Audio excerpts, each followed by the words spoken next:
Hello, everybody, and welcome back to another episode of the Sports Plug with my co-host Ishmael, and of course, another very special guest of the show, that man Dooley, joining us once again. That Once man. again, what's going on? Yes, sir. Yes, sir. Of course, if you are new to the show, or of course a very followed member of the Sports Plug, because we call all of our people that watch the show our family members, please make sure you like and share this broadcast on Facebook. If you are on YouTube, please make sure you subscribe to the Sports Plug page on YouTube, and also we are streaming on Twitch. So if you are on Twitch, please make sure you subscribe to that as well, guys.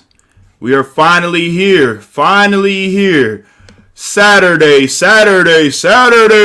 Super Wild Card Weekend is finally here. First time ever in NFL history we have this Super Wild Card Weekend. 3 games on each day, today and also tomorrow. We are here to talk about them and, of course, make our predictions as well. With that being said, let's go ahead and get right into the first game. Starting off in about 3 hours from now, 1:05 Eastern Time, the Colts versus the Buffalo Bills. This is the first time the Buffalo Bills have hosted a postseason game at home since 1995. They have not won a postseason game since 1994. Ishmael, does that change today? Well, this is a really good matchup as far as you got the Bills coming in averaging over 38 points a game. The Colts in their past 4 games have been averaging over 30 points a game.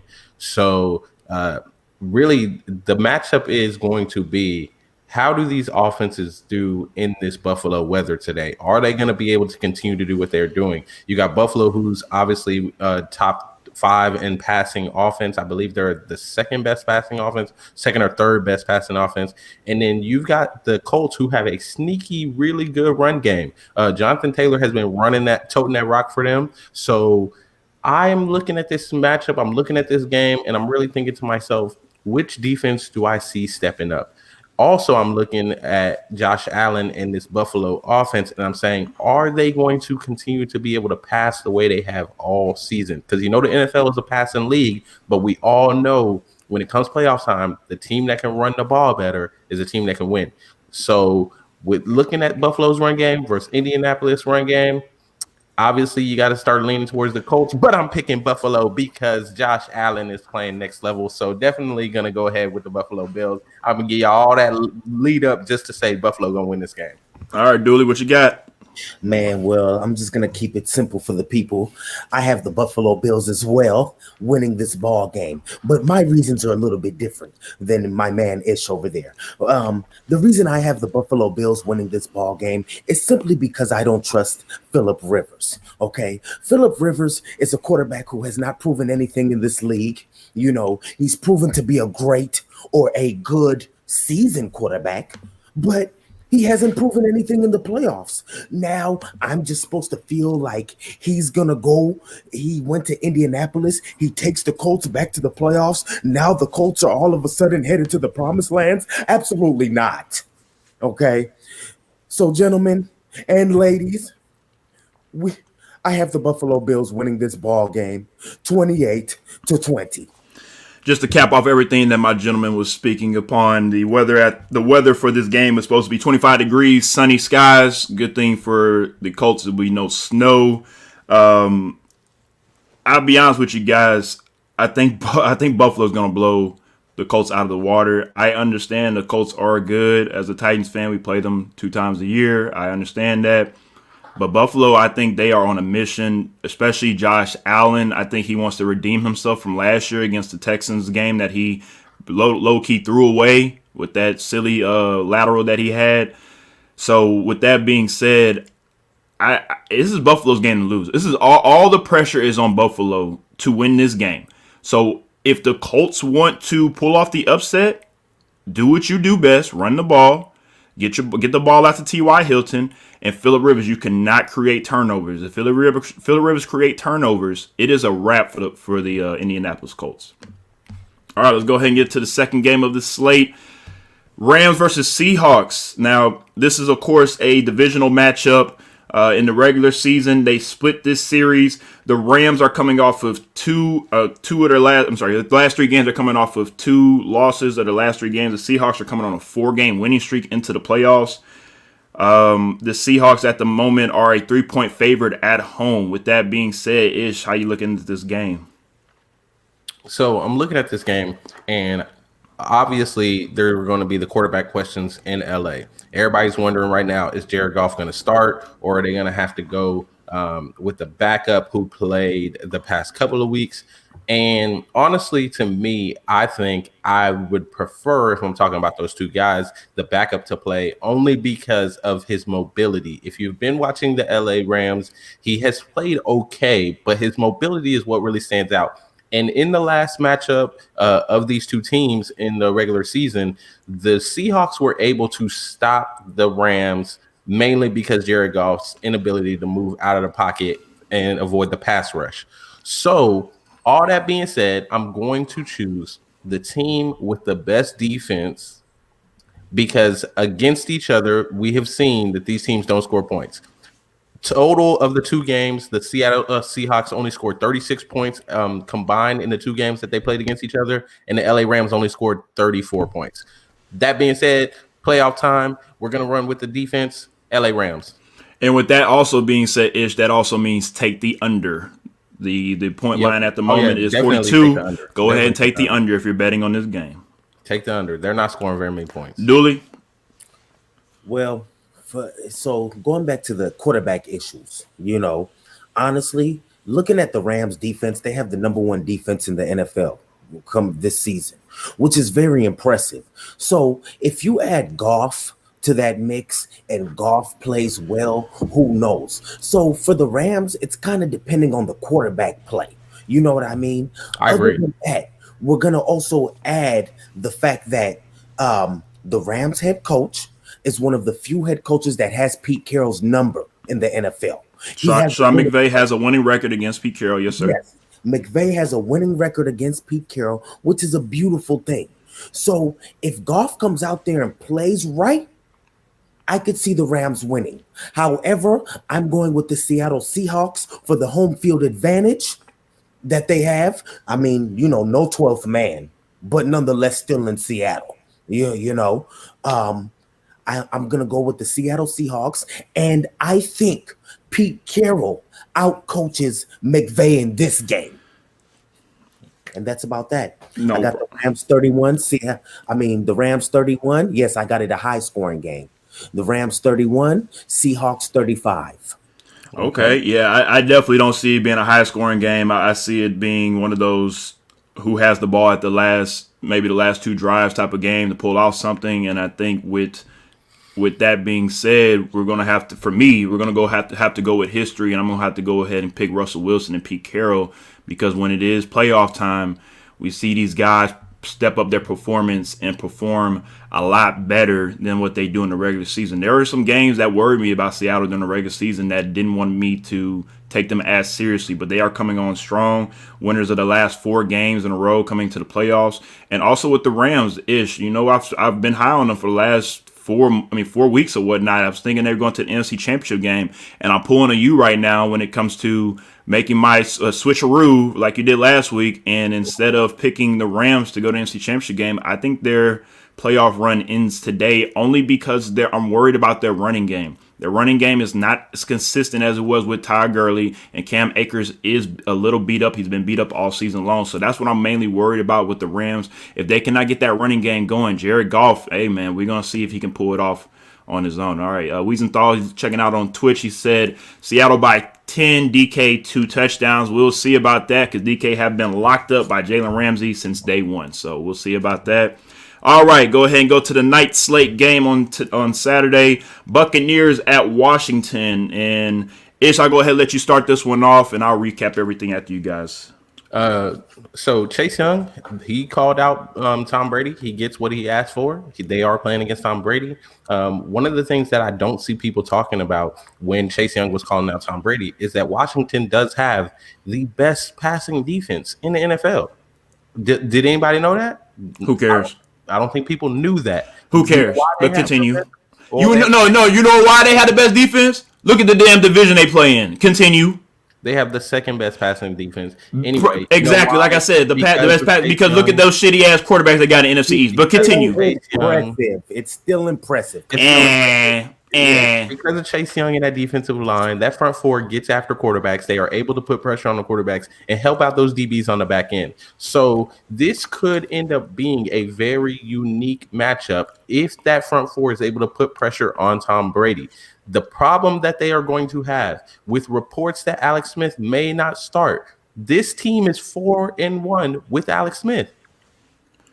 Without Alex Smith, they have zero chance. That's why I'm picking the Tampa Bay Buccaneers, because the injury issues with Alex Smith and the fact that I don't believe that front four will actually be able to touch Tom Brady makes me just say it was a really nice year. Great football story for the football team, but not going to happen. Go back to Maryland, because you're not even from Washington. Go back to Maryland and enjoy yourself. Get healed up and ready to come back next year, and maybe you'll have a different name. Dooley. So there's a few things that are leaning towards the Washington football team. As you all know, I'm a Washington football team fan. I've been the Washington Redskins fan ever since the great Sean Taylor got killed. But anyways, that's a story for another day. So with Washington having a top defense, I think they have the number 4 defense in the league, matter of fact. Alex Smith is Ish touched up on being 4-1. Also, history is actually leaning towards Washington's side. Every 7-9 team to make the playoffs has won their first game in the history of the NFL. Do you also know the head coach that coached the last 7-9 team to make the playoffs? No, I don't. At the top of my head, it's Ron Rivera. He coached the Carolina Panthers, the same head coach that coaching the Washington football team at the moment. Wow, history's really on their side, right? So I'm just throwing that out there. No, absolutely. Now, what's not on their side is the roster. When you got Tom Brady, you got Antonio Brown over there, you got Rob Gronkowski, Mike Evans, Godwin. What more do you want offensively? Okay, they got nothing but weapons. Nothing but weapons. If that Tampa Bay defense comes to play, they're finished. Okay, so ladies and gentlemen, you heard it from that man Dooley first. The Washington Redskins will lose this game 20, Tampa Bay Buccaneers 33. 33 to 20. Just to give you a heads up, Dooley, the Washington football team have the second best total defense in the NFL. Okay. It still won't be enough due to their lackadaisical offense. I'm here to tell you Tom Brady and the Tampa Bay Buccaneers are going to cook up a defensive scheme to put Alex Smith in his place. Once they cook up that scheme, Tom's going to have the ball.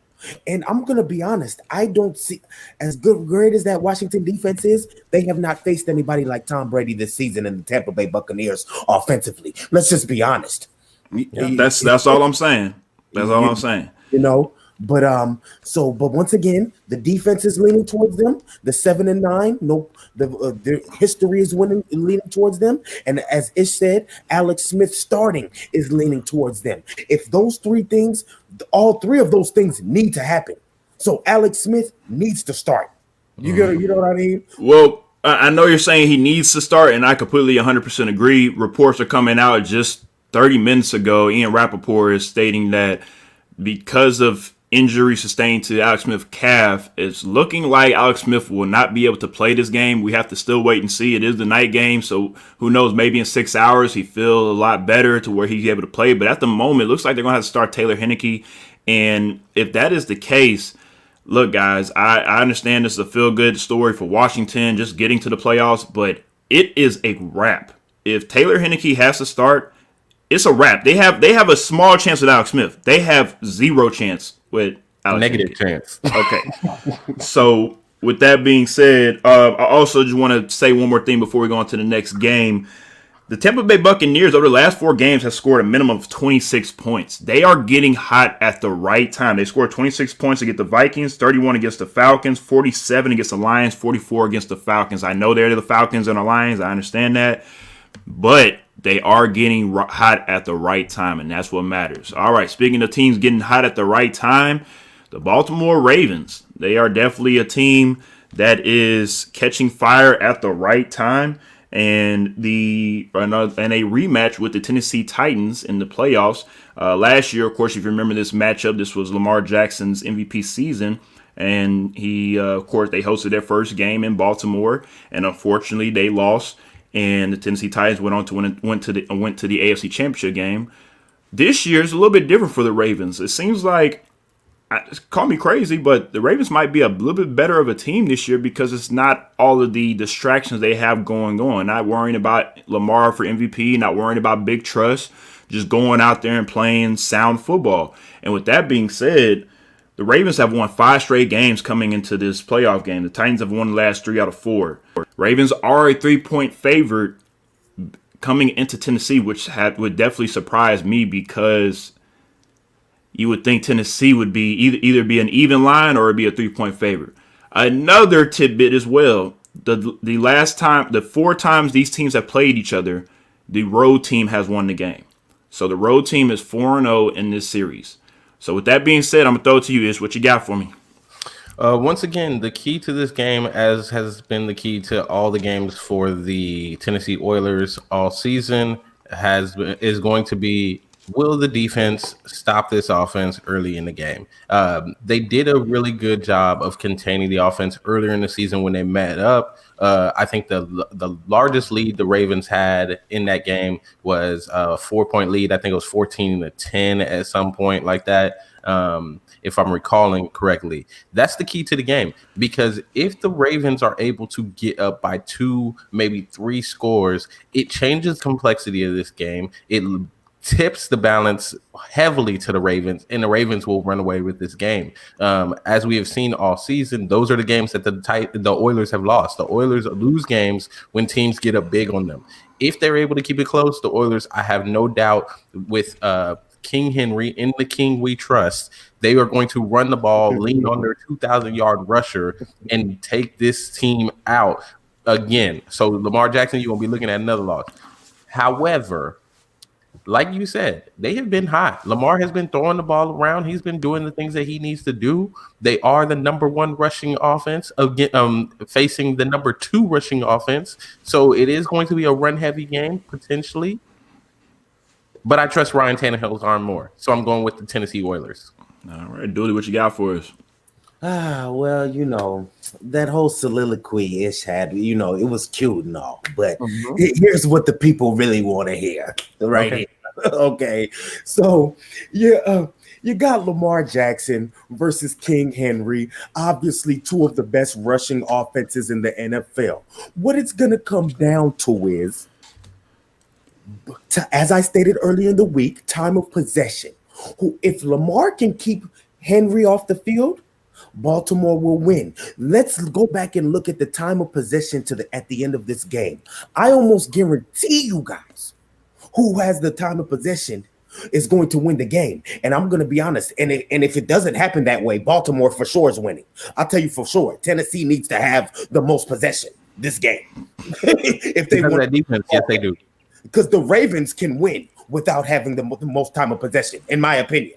Now, the thing that kills it for the Tennessee Titans, ladies and gentlemen, is the number 24 defense in the NFL. That's bad. That's real bad. Then you add the Baltimore Ravens being in the top 5 defensively. Number 8 rushing defense in the league. Good luck. Because let me tell you this much. Tennessee better have one hell of a game plan. So, ladies and gentlemen, I have the Baltimore Ravens going into Tennessee and winning this game 28-21. Alrighty then, let's go ahead and get to the comments right quick. Wiesenthal says Tennessee wins by 14. Ravens only have a run game, which Tennessee is decent at stopping. Henry will destroy Ravens defense. Tannehill just needs to manage properly. Of course, I am going with the Titans. One thing I will say as well is, remember, the Titans and Ravens did match up week 11. The Titans won on a Derrick Henry go-ahead touchdown to win the game, 30-24. I'm not saying history will repeat itself. What I am saying is that the one thing we also need to look at besides time of possession is also who wins the turnover battle. Whoever wins the turnover battle most likely will win this game. It's going to be a hard physical type of game. We've done this with the Ravens. We've done this since early 2000s. This is what this matchup is about. So honestly, it's going to come down to, like you said, Dooley, who can hold on to the ball and who can manage the time possession as well. Stats is only that. Come play time, it comes down to execution. Yes, sir. Yes, it does. Thing. Yes, Let sir. me add one quick thing to that. Yes, sir. What I will say is the Tennessee Titans have the Baltimore Ravens number, beating them in the playoffs, beating them in the season recently. So you gotta kind of feel like, what's the feeling in the Baltimore Ravens locker room? Are they defeated? Or do they want to go whoop some you know what? No, they want to whoop some. They want to whoop some you know what. But the thing is, during halftime, that's going to really is it going to be a 14-0 game, 21-10? Like they might go into that locker room with their heads already held down because they know like, oh, we can't stop King Henry. But again, we got to wait and see. That's why they play the game, right? Right. Alrighty then, Bears at New Orleans. I think this is a very interesting matchup because, for the most part, I think we all agree on who should win this game. But I feel like this is one of those games that everybody needs to pay attention to because I have more faith in this Bears defense than I do the Washington football team defense.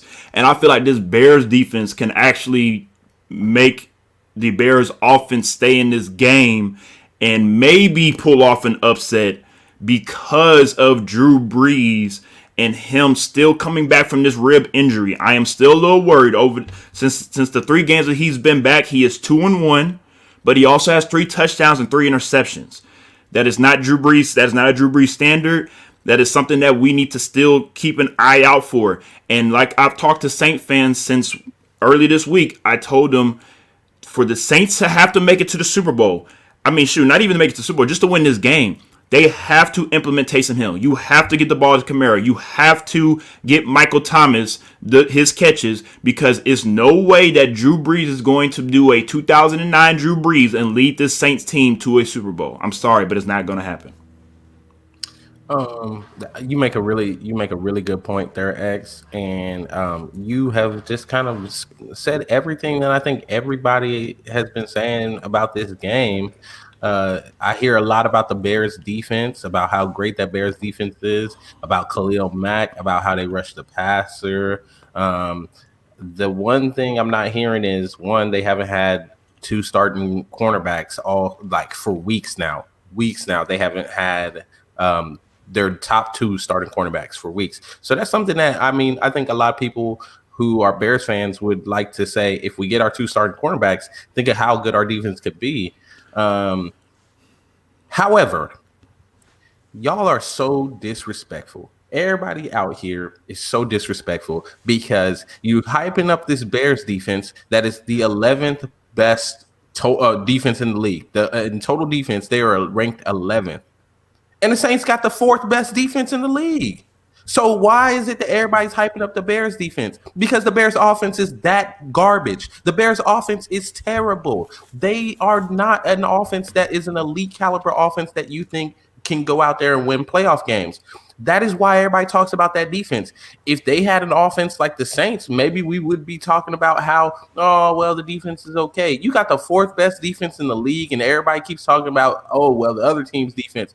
The Saints are going to come out here, and I think they should make a statement. The problem you're going to have is Michael Thomas just coming back from injury. Drew Brees, he kind of has looked, let's just be honest, in the past couple of games, like he's on his last legs. That's all I'm saying. That's the one concern I have from the Saints standpoint is he going to play like Drew Brees, the guy who can carry a team to the Super Bowl, or is he going to play like Drew Brees, who looks like his time is up? For this game, I think he's going to come out and play like the Drew Brees that can win a Super Bowl. So I'm going to pick the Saints. Dooley? Well, you know, what's the story with the Bears, guys? Growing up, the Bears, for some reason, have always been a franchise that have never had a dominant offense. You notice that? They're and I've stated this before. I said their best quarterbacks ever in franchise history is either Jay Cutler or Jim McMahon. You take your pick.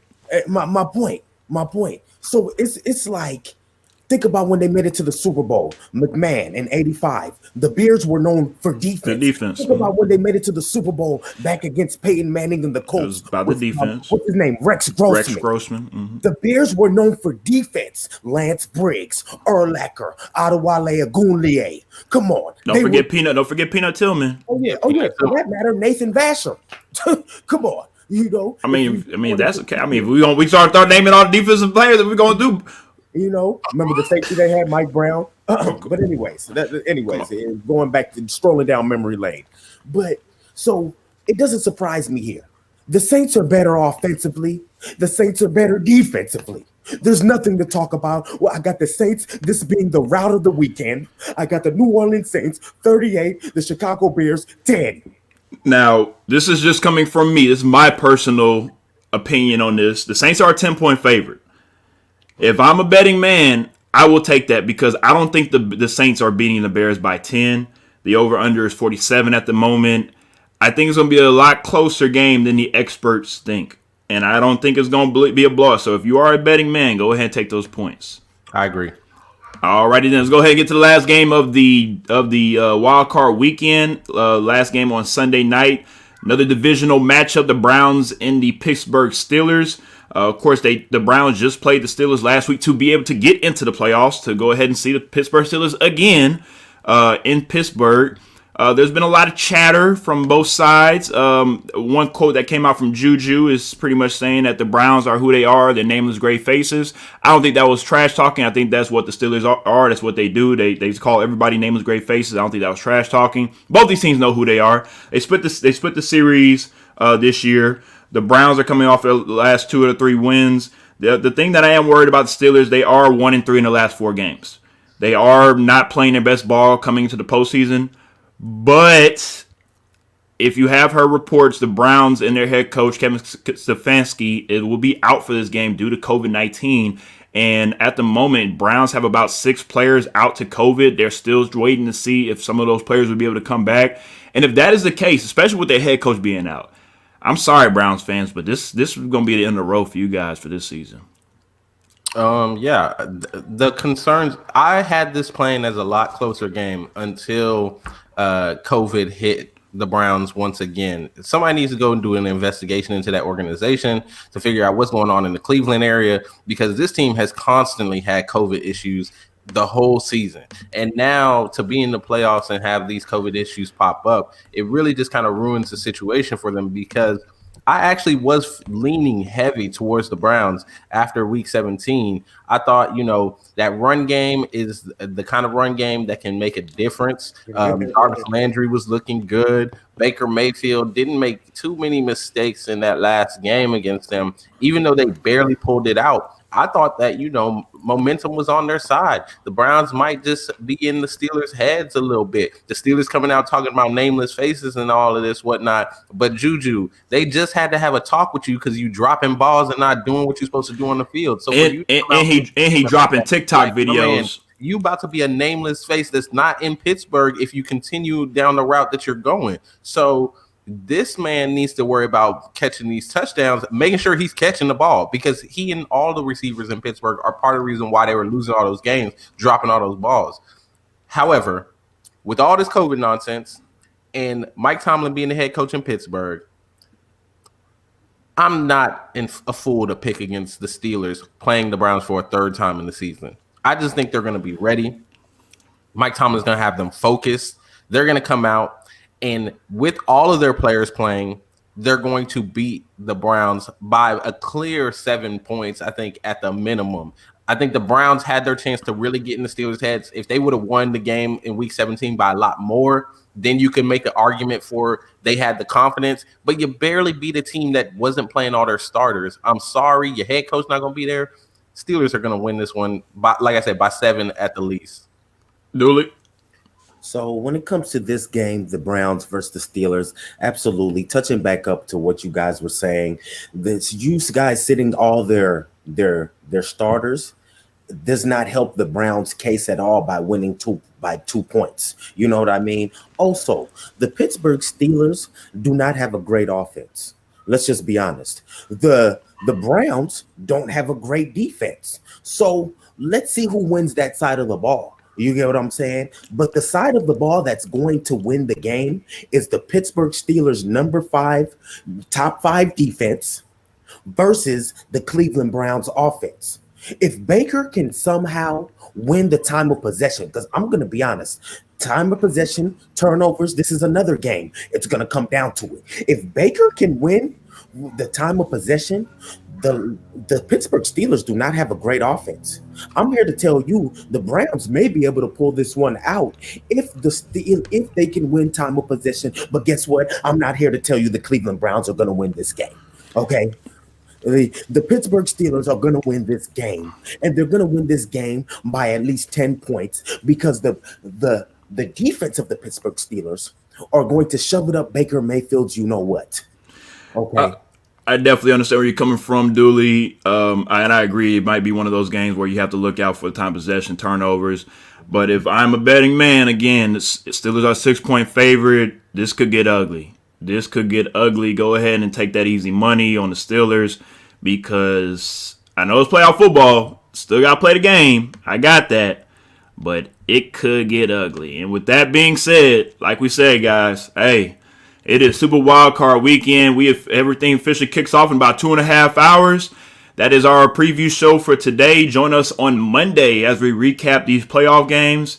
And you guys have a great rest of the weekend. I will say that. Have a good one. And Ohio winning it all from McLeod. That's college-wise. We'll see what happens with that. We'll see. All right.